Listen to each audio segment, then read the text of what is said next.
The Green City Startup Show is an initiative of the City of Joburg, which encourages green entrepreneurs to develop ideas in building, energy, water, transport, and waste. This is the Green City Startup Show.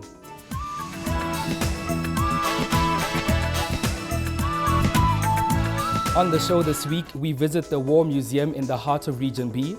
We receive expert advice from Angela Ho. We visit UJ for the Tonic Furniture Exhibition, plus Nedbag's Alan Shannon is on the big interview. Hello and welcome to the show. My name is Mokhetwa Masamula, and as usual, today's show will provide some much needed information for all Green City startups. So make sure you connect with us on our social media pages. We're on the Green City Startup on Facebook.com. We're also on Twitter, so tweet us at the GC Startup.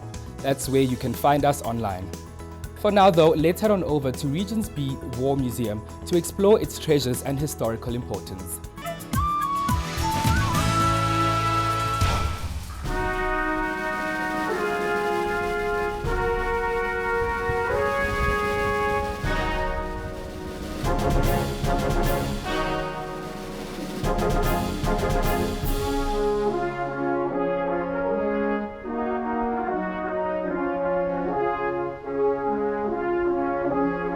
During the First World War, there was unfortunately no effort made to record the history of our country's involvement in that war. Very importantly, that mistake was not made again when the Second World War broke out in 1939. The government took steps to make sure that our nation's involvement in that war was recorded properly. And as a result of that, a museum was created which was called the South African War Museum. And after the Second World War, the museum was opened in 1947. Originally, when the museum was established, it was there to show South Africa's military history from the two world wars onwards. During the 1970s, that was changed, and the museum now focuses on all South Africa's military history in this country and military history where South Africans have been involved around the world. The museum was founded due to the initiative of Field Marshal Smuts, who felt that an opportunity had been missed at the end of the First World War. So he gave instructions for the people to collect all interesting stuff for this museum. We got a fair lot of the big stuff from the First World War. For example, we have a very large 10-ton, 6-inch gun from the First World War in the middle of our gun park. We have one of 5 left in the world, a one-man German Mach submarine. It has an unusual feature. You go to war on your own personal toilet seat, because the pilot would be in the submarine for 10 to 20 hours, and so that he was given his own personal toilet built into his pilot's seat. We have 2 unique aircraft in our collection, but the one of South African importance, they made 64 Hawker Hartebeests at the aircraft factory near Pretoria, and we have the only one left. South African made, from the 1930s, used to support South African and East and West African troops in East Africa, and later used for training, so come and see a rare bird indeed. One of the hidden gems which very often people miss, we have an Anzani aircraft engine which was made in 1912. It is the oldest piece of aviation equipment that we have on display. And very often people just walk past it, not realizing they're looking at now an engine which is approaching its 104th birthday. Other treasures are things like the suit that General Koos de la Rey was wearing the night he was shot in Langlaagte, Johannesburg. We've also got General de la Rey's Lee Metford. One very interesting item is a German radio set which Job Masiko acquired from the Germans while he was a prisoner of war in Tobruk. But Job was even more significant. He blew up a German ship in July 1942 in Tobruk Harbour and then walked 520 kilometers from Tobruk to Allied lines at El Alamein. And how he got there, he walked at night, kept his eyes on the sky, and followed the British bombers which were going to bomb Tobruk home.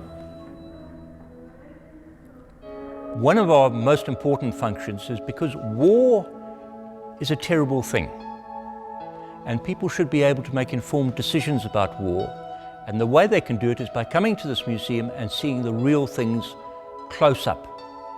One of the things that most people say when they arrive and they see the equipment, it's so big. So they now get in touch with the realities of war, the grim equipment, the size of it, what it might have been like to carry it around. Well, I think it's just good to show a generation that has no idea of what took place, to show them in the history of South Africa, and yeah, I think it's always interesting to see how we got to where we are today.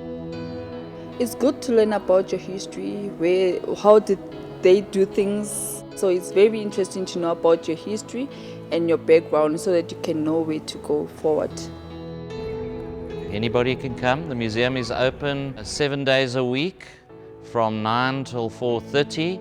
The only 2 days that it's closed will be Good Friday and Christmas Day of every year. People are very welcome to bring a picnic basket and sit on the lawn here. It's peaceful, tranquil surrounds around here, and sometimes you forget that you're actually in the middle of a bustling city when you're here at the museum.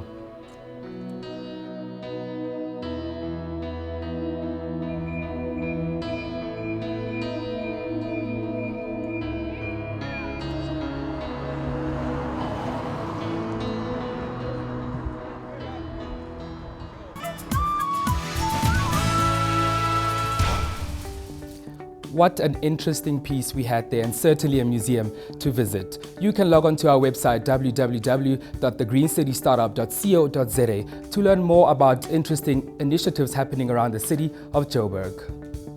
For now though, here's Brandon with some helpful hints and tips to help you motivate your employees.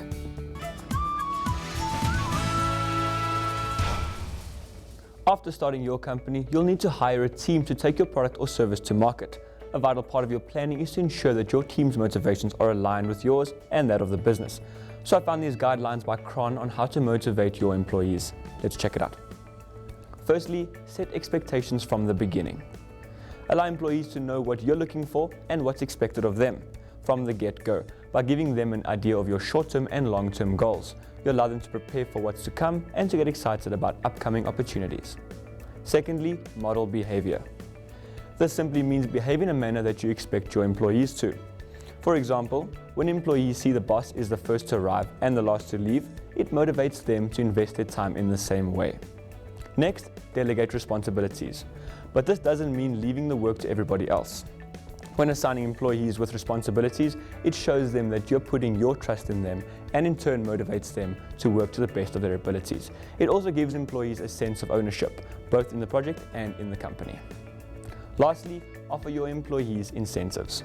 Offer commissions, bonuses, or perhaps a trip when employees perform well. Entrepreneurs generally expect a lot from their employees, so give them reason to invest into the business. So to sum it up, set expectations from the beginning, model behavior, delegate responsibilities, and offer incentives. That's all for hints and tips. Remember, you can find more on our social media pages. On Facebook, it's The Green City Startup, and on Twitter, @TheGC Startup. Until next time, keep focused.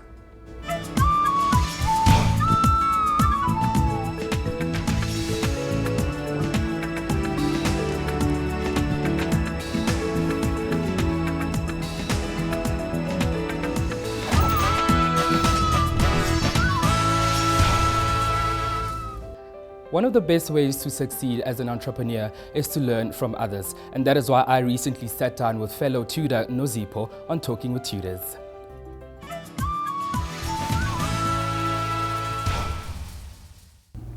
Welcome to Talking with Tutors. We're joined in studio by Mokhetwa, who's going to teach us a bit about his expertise as a tutor. Welcome to the studio, Mokhetwa. Thank you so much, Nozipho. So we're talking about solutions and really getting your idea to market. And there's the concept of the lean startup. So could you explain to us, what is the lean startup? Well, the Lean Startup Runway is a process where entrepreneurs enter the market as soon as possible. So once you've built your product or you've built your service and you're ready to go into the market, you need to get your first customer. And that can teach you many lessons about whether or not your business is viable. So it really just tries to get the business into the market as soon as possible so that you can learn about your failures, your strengths, and all of those things that can improve your product in the end. And just how important is it to be that first customer to get into the market? Well, I think it's incredibly important. I think a lot of the time people underestimate the importance of being the first business in the market to solve whatever problem you've identified. And so I think the Lean Startup Runway is good because it puts you in the market, and once you're in that space, once you've had your first customer, you are able to better your product, you're able to gather data and understand whether or not what you've built or whatever you've been working on for so long trying to establish your business, whether or not that really works, and if people want it, if people are consuming it, and you can learn many lessons from that. Okay, so you spoke a little bit about the challenges. So Lean Startup helps you identify your challenges, and how does that work? How does it do that? Well, you go through a process where once you have your idea and you've done your research and you've done your market research and you've done everything that needs to be done, you then build the product, you get your first customer, you're in that space now, you're in the market, and you start gathering data. So if you're my customer, for instance, I sell my product to you, and then I go back to you and I say, what works? What did you like about it? What didn't you like about it? Is the price okay? Are you willing to pay this price for the product? How do I make it better? So you constantly engage with that first consumer so that you can learn about it. And I think what's great about the Lean Startup Runway is that you fail quick. You don't waste your time trying to build these grand products, and you're building many of them, and you're building them in hundreds and thousands, but you don't really know whether or not people really want it. So once you're in that space, you fail fast, you learn your lessons, and you make it better. Oh, fantastic. I'm really learning that the Lean Startup is more of trying to really engage with that first kind of prototype and then getting it out there first. So that's a huge lesson for me. Thank you for joining us, Mokgethwa. That was Mokgethwa for Talking with Tutors. Thank you for joining us. Make sure you stay exactly where you are, because still to come on the show, we received some expert advice from Angela Ho. We're at the University of Johannesburg to learn about furniture designers Tonic, and Alan Shannon from Nedbank is on the big interview. All of that and more still to come after the break, so make sure you stay right where you are.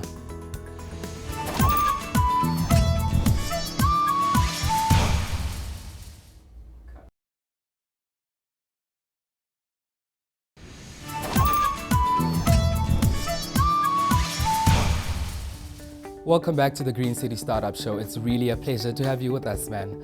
Remember to keep in touch with us through our social media pages. It's simply the Green City Startup on Facebook or at the GC Startup on Twitter. Next up though, Angela Ho with some expert entrepreneurial advice.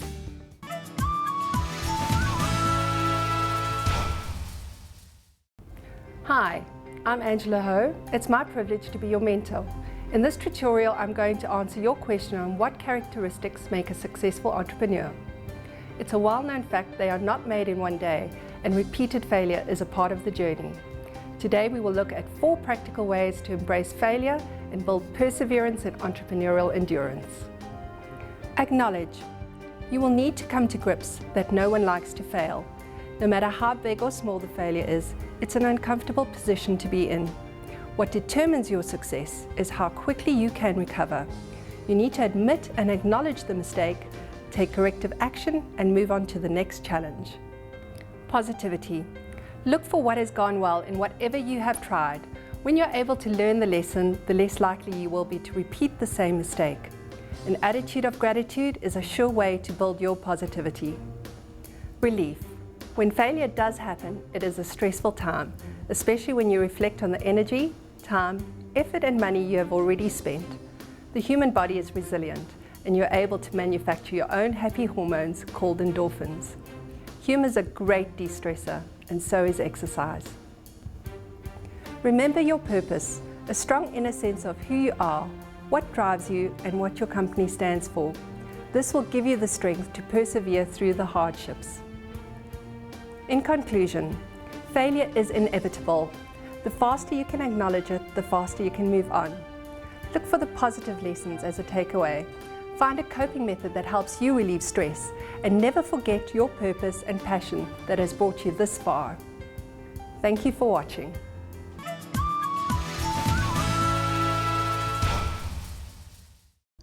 In this week's feature, we attend a prestigious exhibition for tonic furniture design at UJ's Fada Art Gallery and speak to the founders of the company about their business and success.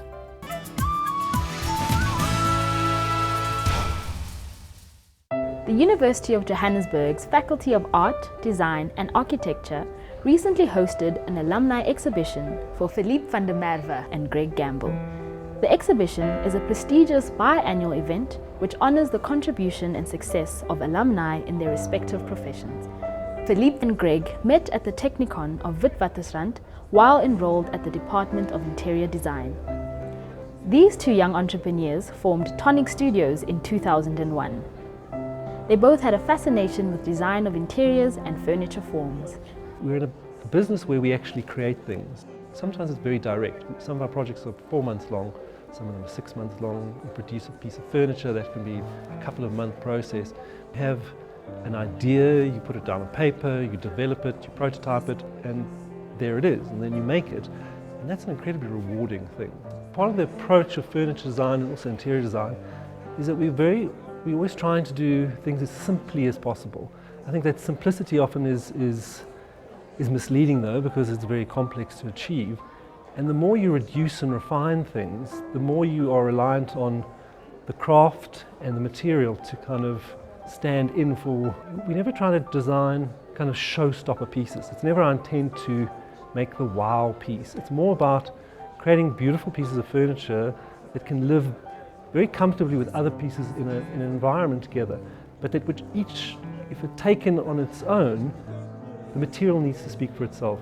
We love using natural materials. We love the way timber and marble and stone and metals all live together, and how they, when you put them together in unexpected ways, how even on the simplest thing that can create something quite dynamic and something quite interesting.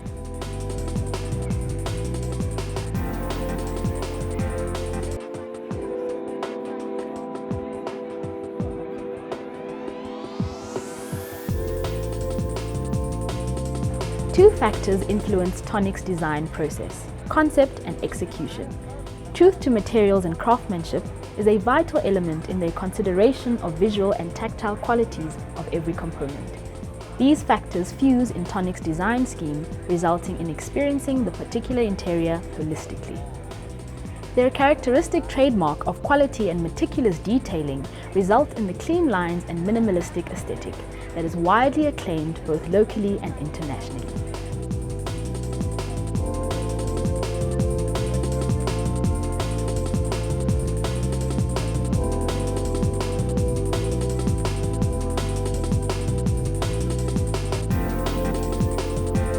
We inherently have always used a lot of straight lines to achieve, and I think often we will look at something and where a curve is not required, it won't be used. A lot of manufacturing processes actually allow for things to be very linear, and a lot of people sort of look at that from a kind of historical point of view of maybe looking at Bauhaus and the kind of process of modernism as being maybe a bit sterile or cold. Line is always something that has to be read in conjunction with something else. So it's how it expresses the material, and then that kind of leads you to color as well. That's where it really starts to get very interesting for me. And I think we're very fortunate there, because I don't think there are a lot of professions where you so directly have a sense of reward of what you're actually doing, an achievement.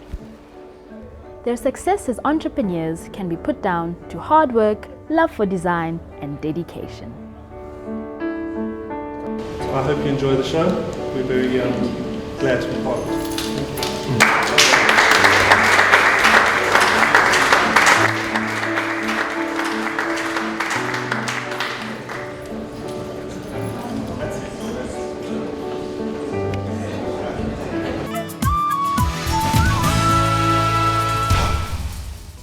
To see more interesting clips just like that one, visit our website, TheGreenCityStartup.co.za. There's plenty there to keep green-focused entrepreneurs entertained.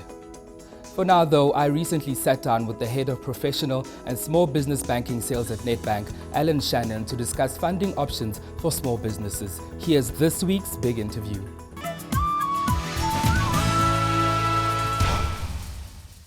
Hello and welcome to the big interview. Securing funding and managing it well is a vital skill for all entrepreneurs. Here to help us understand how to manage and secure funding and the business finances is the Head of Professional and Small Business Banking Sales at Nedbank, Alan Shannon. Alan, welcome to the big interview and thank you so much for joining us. Thanks for the opportunity.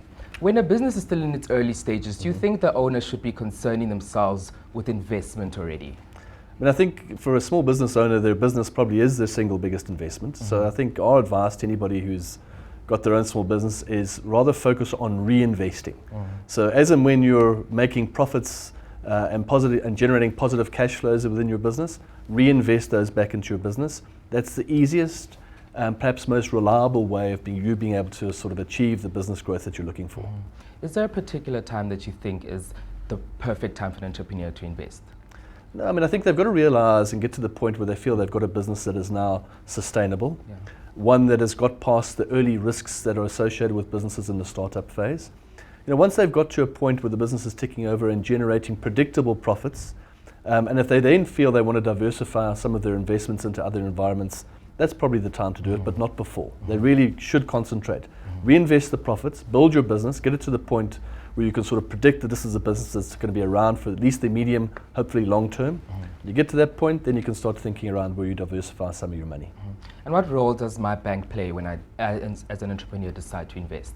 So they'll hopefully give you the advice at the time at which you're looking to make that decision as to whether we believe, in fact, it's the most prudent thing for you to be doing at that particular point in time. If you come to us as a small business owner, you've made a R1 million worth of profit, and you now want to sort of invest that into a new property or even worse, a car, at that point in time, we may well advise against that. Ultimately, it's your decision, but we'll be in a pretty good position, having watched what's happened with your business since it started up, to render you that type of advice and hopefully keep you on the track of sort of focusing on making sure you create a sustainable business first. How then do I make sure, as you said, all the assets you've mentioned, how do I protect those assets? So often, to protect your assets, you would want to insure them. And as banks, we provide that type of service. As Nedbank, we think we provide that service well. It doesn't need to cost an arm and a leg either. I think as a credible financial services provider, we pride ourselves in bringing our clients products that offer really good value for money. But you again, engage with your relationship banker, as we've spoken about previously. They'll provide you with advice and bring in the specialists to make sure that we help you to protect the assets that you've accumulated. Is it wise to insure your assets with the bank as opposed to an insurance company? It's a personal choice. Essentially, most insurance products are underwritten ultimately by an insurance company. I think what entrepreneurs need to look out for is often paying less does not equate to more value. Because when it comes to insuring assets, what you pay is largely related to the risk cover and the quality of the cover that you're getting. It's largely related to the sort of excesses that you could be expected to have to pay in if you do experience a loss. So pay very careful attention. Again, coming to a credible financial services provider such as ourselves, at least you can be assured that you're going to be given credible advice and that you're going to be getting good value for the money that you're going to be paying for it. And from the perspective of the bank, how important is it for the bank to understand not only the business owner's personal needs, but those of the business as well? Well, it's critical. The thing is that when a business is starting off, the business owner and the business itself can hardly ever be separated because the one is a function and the success of the one is a function of the success of the other. So as a bank, we will always look at you collectively. We will never seek to separate your financial affairs 100% from your business affairs. We like to see you as a unit. Whilst you may have separate transactional accounts, we will always look at you holistically. And if to the extent that you've got personal ambitions, we will help you reach those personal ambitions through the establishment of your company and banking that company in a way that is responsible. And so we will look at you as an entrepreneur and your business collectively and hopefully give you the best advice for you to reach your aspirations. What are your top tips for entrepreneurs who are starting out and looking to secure funding and manage it well as well? I think top tips for an entrepreneur is really they must first be very clear around the problem that they're trying to solve as an entrepreneur. They need to obsess about that, become passionate about it. The more obsessive and passionate you are about the problem you're trying to resolve, you're hopefully going to come to us with a solution that we can believe in. So get that right. Convince us that you've got a business case. Again, focus a lot on trying to attract whatever orders you possibly can and project your cash flows. And be realistic about that cash flow projection. As banks, we feel we've got the skill and the knack of being able to see through over-optimistic cash flow projections. So whatever you do, apply yourself and make sure whatever it is you're predicting, it has a foreseeable, reliable outcome of being achieved. And do banks help with predicting, as you say, making those predictions? Well, I think what we certainly can do is scrutinize what it is you've provided us with and give you our perspective. And as banks, I think we create a somewhat bit of a balancing act. Entrepreneurs tend to be optimistic by their nature, which is necessary. As banks, we often tend to be somewhat conservative. And hopefully between what entrepreneurs are presenting to us and what we bring to the party as banks, we hopefully find ourselves in a situation where we're predicting a reliable outcome. Well, thank you so much for coming. Pleasure. That was Alan Shannon, who is the head of professional as well as business banking sales at Nedbank. And that's it from us at The Big Interview. Goodbye.